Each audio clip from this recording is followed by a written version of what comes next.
Welcome to the Note Investor Podcast.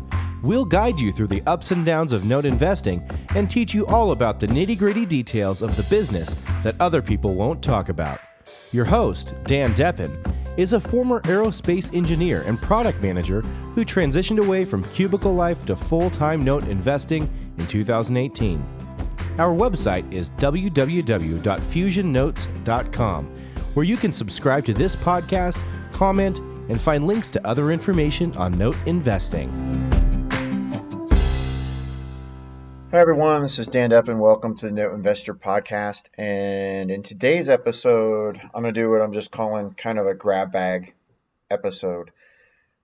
So as I do this podcast, one of the things I try to do is talk about the subjects that are kind of on my mind, or if I have a deal going on at that time that involves some particular topic, that usually spawns a podcast. And this week, what I've got is basically just a bunch of little things that don't really deserve necessarily a whole podcast episode on their own, but they're things that I think are worthwhile sharing, because I've definitely learned a lot over the last couple of weeks. So I'll jump into this here.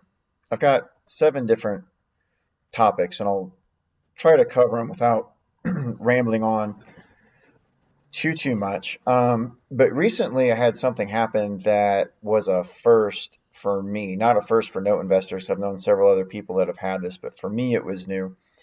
And that was, I had one of my properties that on the contract for deed on burned down.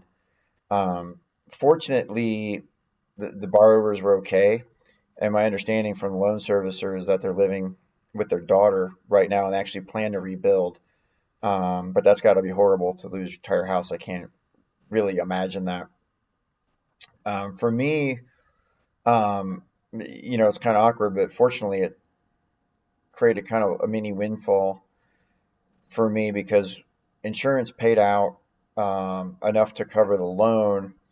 So it was a contract for deed, so insurance paid out enough to cover the payoff of the loan, and then it still leaves enough funds for the borrowers to rebuild. So basically what happens in that scenario is I bought this loan at some discount. I actually don't even recall what it was. This was like a sub-performing loan, fairly small one overall. But when insurance pays out, they pay out 100 cents on the dollar on the loan. So I ended up making about an $8,000 profit that just kind of came out of nowhere and I wasn't expecting. So, definitely don't, it's definitely an unfortunate situation for the borrowers, but to me, I find it kind of interesting as a note investor, how you can actually have a property burned down, and as from the investor perspective, have that turn into a good thing financially anyways. So that was new. Although I've definitely talked to a lot of other note investors who have had this happen. So I think, the kind of the takeaway and the lesson learned is just emphasize making sure that you have that either verify that the borrower has insurance, or that you have forced place insurance running on it at all times, because you never know when these things are going to happen. And from looking into it a little bit, like I said, they seem to be a little bit more common than I would have thought. And I think especially, you start owning 50, 60 notes across the country over several years, or, especially as people get into portfolios much larger than that, you're eventually going to have one of these happen. So make sure you have your insurance in place. Make sure you're prepared. Case studies. So this is just kind of an update. So if you go to the Fusion Notes website, I think it's fusionnotes.com/case studies. But anyways, you'll see a case study subpage at the top. I had a bunch of these produced. I think I've got around 20 or so case studies now on the website. So I'm not going to go through all these now. I've done a few other podcasts where I've gone through some case studies, and I'll probably have some more of those coming up as we get closer to the end of the year. But if you're kind of interested in seeing some of the range of outcomes of some of these deals, you might want to go peruse that. Basically what I try to do in these, they're just simple one-pagers. I didn't try to write a novel on any of them, because I don't think anyone really wants to read that. But I just kind of talked about what the deal was, what some of the resolutions were, some of the numbers, and then what the returns ended up being. And, through sifting those, you can get a pretty good idea kind of what the norm is and what some of the range of outcomes is. Some of these were home runs. Some of these were the opposite of home runs. I tried to mix kind of a little bit of everything in there. But as a new note investor, I think that could potentially help you a lot. Just trying to understand some of the different paths that these things take. I think sometimes when I talk to folks who are a little bit new, they're trying to understand, okay, if I do this deal, what is going to happen, right? And note investments are not like an equation or a formula that you put in Excel where you put in the inputs and the answer comes out, right? This is more of like a funky quantum mechanics type of a thing where the outcome is not some discrete thing. It's actually this big range of outcomes, and they can vary quite a bit. And you're not going to be able to predict them exactly going in. So definitely encourage folks to check that out, see what they're like there. Okay, now realtors, good and bad realtors. Just more of an observation. I've got a couple REOs I'm selling. I've actually got 2 under contract right now. And, this aspect is kind of well known, but you've probably heard of the Pareto principle or the 80-20 rule. And what that generally means as it applies to this is that, 20% of the realtors are going to do, more work than the other 80%, or there's going to be this thin layer of really good realtors and then some others that are not so good. And I've definitely been encountering both ends of the spectrum lately. On one extreme, what I've started to do in some cases where I have a realtor that's just not doing much, and I want to test if the market's really that dead, or if, I don't know, they're just not doing any marketing or generating any leads. I'll have my assistant Wendy throw up some ads on Facebook Marketplace and Craigslist. And if you don't have the property listed, you can also do for sale by owner on Zillow. And it's amazing how many leads you can generate. I've sold properties just on my own doing seller finance that way. But the other thing I've done in a situation where I've got an REO, I just want to get rid of it, but I have a realtor that's not doing much, I'll sometimes set up those ads and just spoon feed them leads. And in one extreme case recently, I found a buyer, negotiated the offer, and then connected her with the realtor and said, okay, get this written up, sell them the property. And now that one is finally moving along. It had been sitting for a few months. I generally don't jump right in to doing that because in my model, I kind of try to go out of my way not to end up with REOs. And when I do get them, generally, I'm just trying to sell them off pretty quickly. In my model, I do well when I get the notes reperforming. And when I get REOs, it's a gigantic crapshoot. I've had a couple of home runs, including one that I'll talk about here in a minute. And then I've had some that I've gotten upside down on. And, honestly, at this point, if I get an REO, I'm not going to cry if I break even on it. That's really not the worst thing in the world. I did an earlier podcast, and I'll have to look up what episode that was, but I looked at a lot of data on my REO sales. I think I had 10 or 15 of them in there, and how there's a wide variation in selling price, but generally tend to average around selling for 50 to 60% of BPO. Because usually if you end up with a property, those borrowers tend to live rough, basically. So I'm looking to get rid of them. And so that's what I was doing in this one that was in Ohio. Had it listed with the realtor, so just get rid of this. It had been kind of dragging off, and now we're getting close to wintertime here. We're actually kind of in it. And I decided he needed a little extra help. So that's where I was able to run my own ads and just literally do the deal for him and connect him and tell him now, go get it written up. I've got another one that I'm starting in Illinois that I'm doing the same thing with as well. So the opposite extreme of that is the guy that I have found in Omaha, who's absolutely amazing. I mean, on top of everything, He went into the property, checked it out, gave me a report, talked on the phone, discussed the market. He discussed the comps and, his expected price range, strategy for the listing price, on and on and on and on into detail. We listed it. We got an offer within a day, did some negotiation, didn't quite reach an agreement. And while this was going on, he had some other buyers lined up and said, hey, we were negotiating this other thing. What can you do? We ended up getting an offer for way higher than I expected. In fact, it's kind of comical. So I mentioned like I've sold some properties on my own and in a lot of cases done better than I would have expected doing that, because if you do seller finance, buyers are a little more fixated on the payment versus the total price like a cash buyer is. But this one, I initially started selling it on my own, found a buyer, didn't reach agreement. We actually came within like $1,000 of each other. And then in the meantime, I hooked up with this realtor and decided just to hand it off to him. And he said, no, the pricing is way too low. It's actually going to be way, way up here. And so now we've got that other under contract for a significant amount higher than I was ready to sell it for a few weeks prior. And that's one of my rare REOs that's really going to be a home run. And that brings up one of the challenges as a note investor when you have REOs. I found it difficult to get the straight story on the condition. I've had situations where the realtor talks like it's not that bad, and then I kind of find out later it needs a roof, it has all sorts of other problems. And I've had other situations where I've had realtors look at properties and tell me that, oh my gosh, this thing is just a nightmare, I can't sell, there's nothing we can do.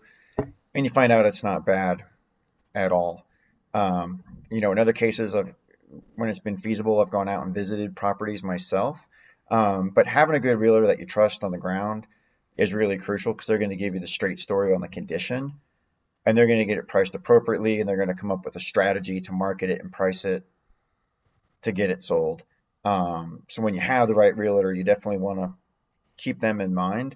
And it also comes into play when I'm bidding new notes. If I'm bidding a note and it's in a city where I have a strong team on the ground, I'll be a little bit more aggressive than if it was someplace where I was going in brand new. So anyways, I kind of did ramble a lot on that one, but the main takeaway is that there is a huge difference in the quality of different realtors. The good ones are just so amazing, make your life so easy. And the bad ones just literally do nothing unless you do it for them. So just something to be aware of. And do your best to build a network of really good ones. Mine's slowly growing over time. But then I've ended up in other places, where Muncie, Indiana, where I think I went through every realtor in the town, and none of them were worth a damn. So it's a tough one, but when you do find the good ones, try to utilize them as much as you can. The other thing I learned just this week is, so I use both Madison Management and Allied for my servicing. And lately I've been sending most of my stuff to Allied.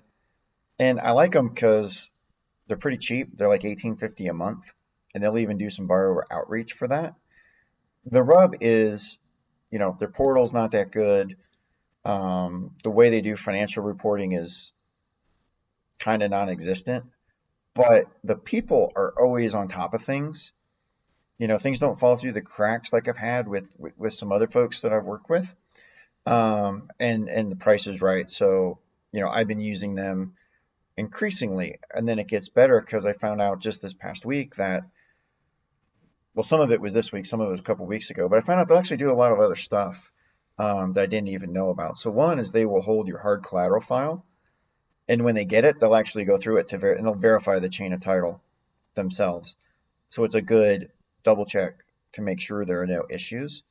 And my safe is basically filled up at this point. So all of my new files, I've been sending files out to them to hold so that I get them out of my safe, and it leaves room. And then the thing I found out just this week was that if you're buying a new note, when you send them all the hard files, including your assignments or quit claim deeds, if it's a contract for deed, they'll get those recorded for you, and they'll pass on the actual cost of the recording and any transfer taxes and anything like that.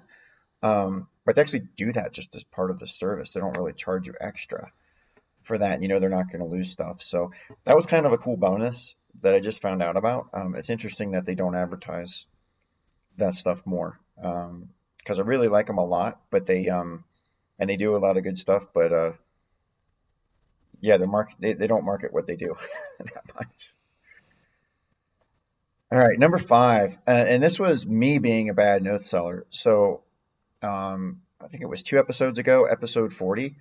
I talked about the different types of note sellers and how some are good and some are bad, and how you want to be one of the good ones. And I've been selling a few notes recently, closed a couple, and then just this past week had an offer accepted on one. And I realized that I had some title issues that I had not cleaned up when I bought it. So what happened on this one was, it was a note that I bought a couple of years ago. And when I did it, this was before I had my processes really in place at all. Nowadays, I use my CRM and Pipedrive, and I'll have to do some stuff on Pipedrive. Maybe not a podcast, because not everyone watches the video on YouTube. Most people listen to it on audio. But I may just put some videos on the YouTube channel. Let me know in the comments, or drop me an email if you're interested in seeing that. I can talk about how I use Pipedrive to keep things organized. But back when I bought this one, I did not. And the way the deal worked, this note came out of a portfolio that actually the loan servicer was buying. And I was keeping this one. And throughout the portfolio, there were a number of chain of title issues. And they were hiring a company to do curative title on the entire portfolio, including mine. It was kind of an unusual deal, but it was part of the deal when I bought the note. And so I got this thing, they started work, and I knew it was going to take a few months to do all this work. And then I forgot to go back and check. And there were a couple things that were out of order. Nothing major. We're getting it fixed. I actually like the servicing company a lot, and everything's getting taken care of. But it's kind of hung up the sale. So, I was a little bit embarrassed after just doing a podcast on how to make sure all your stuff is organized, and I sell a note where there's an issue. But we are getting that worked out. So that's one thing too. As you become a more experienced note investor, it doesn't hurt to go back and double check the things you did when you were more brand new, to make sure there's nothing that you have to straighten out there. But that one definitely tripped me up this week, and I kind of blindsided me a little bit. The IMN panel. So I had done the IMN conference back in February in Fort Lauderdale, right before like the whole world ended with COVID. And actually, that was the last plane ride I took, I think.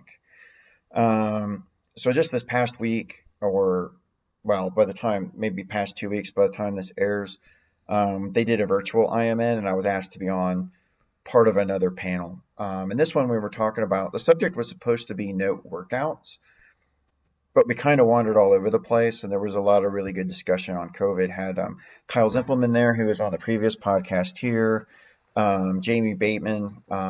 It was chaired by Darren Blomquist, and then also had Carson Ferris on it. Carson knows a lot about the commercial side. There were some questions that came up around that, so I got a lot out of that as well.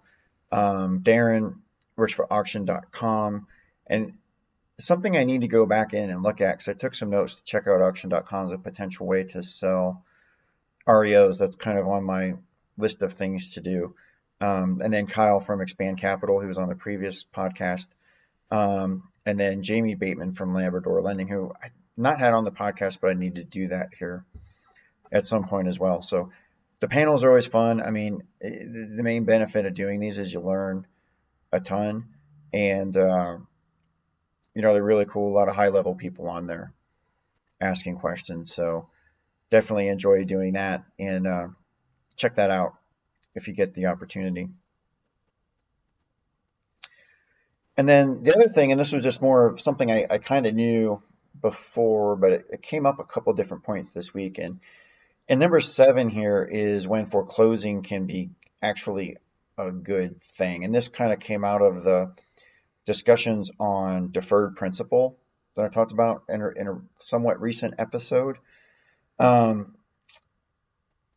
there's that note that I have with the deferred principal, where you're almost hoping that the borrower stop performing so you can foreclose and capture all of the principal. Not that You want them to stop performing. And then it also came up in a discussion with a note investor who was asking some questions about a deal she was working where there was a deferred balance on that one as well. So, as I've discussed a little bit previously, when you have a deferred principal balance that's not bearing interest, right, it can be hard to value because it has some value, but it's not bearing interest. You don't know when you're going to capture it. You don't know if you're going to get a lump sum at the end of the loan, or if or what's going to eventually happen to that, or you may have to hold it for 10, 15 years before you can actually see any of it. But if you have a situation, and both my deal with the preferred balance and then the other one that this note investor was talking about, if you have a situation where you've got a deferred balance, but there's a lot of equity in the property, well, then in this case, if you end up having to foreclose, you're going to be able to get not only your unpaid balance and potentially arrearages, but you would be able to collect that whole deferred balance after the foreclosure as well. So what happens is, right, because of the way pricing on deferred balances works, I shouldn't say, everybody has different ways of valuing them.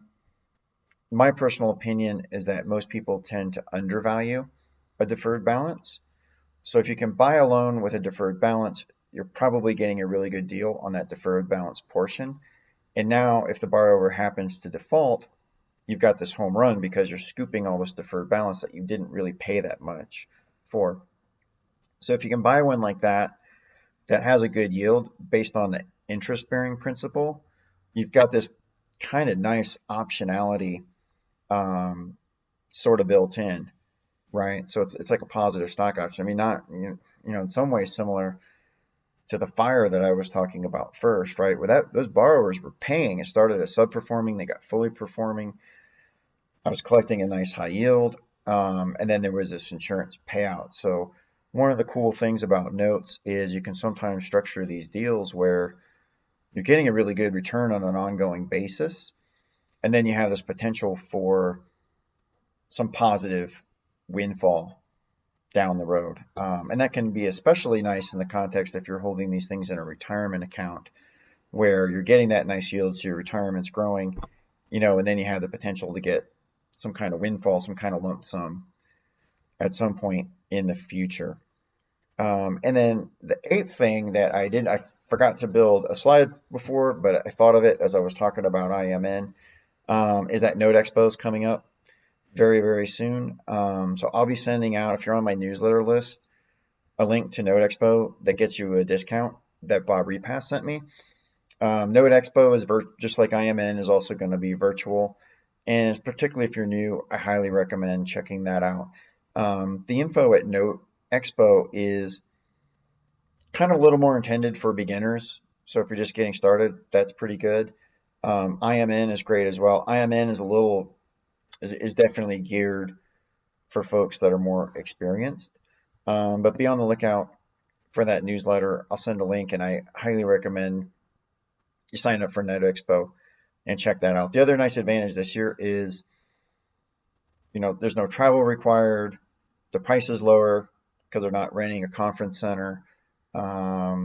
So while it's not as good as actually getting out and meeting everybody face to face, it's not too bad, and it's kind of a lower, definitely a much lower price point to get in. Because if you look at traditionally, I think they charge, in other years it's like $500 to $700, something like that. And then if you're looking at a plane and hotel room for a couple nights and food, you can spend $1,500 pretty fast doing that. So definitely check out Note Expo. So that's the grab bag episode. And the next one, I'm gonna have Brett Palumbo from Distress Pro talk about his take on some of the economy and what's going on. If you follow his newsletter, he's got a lot of great economic data, and I think it's some stuff that's really good to follow. And then, of course, his bread and butter is learning how to buy directly from banks, which is, the big goal of every note investor. So anyways, hope you enjoyed the grab bag episode. Hopefully there were a couple good nuggets in there that you liked, and we'll see you next time. Thanks.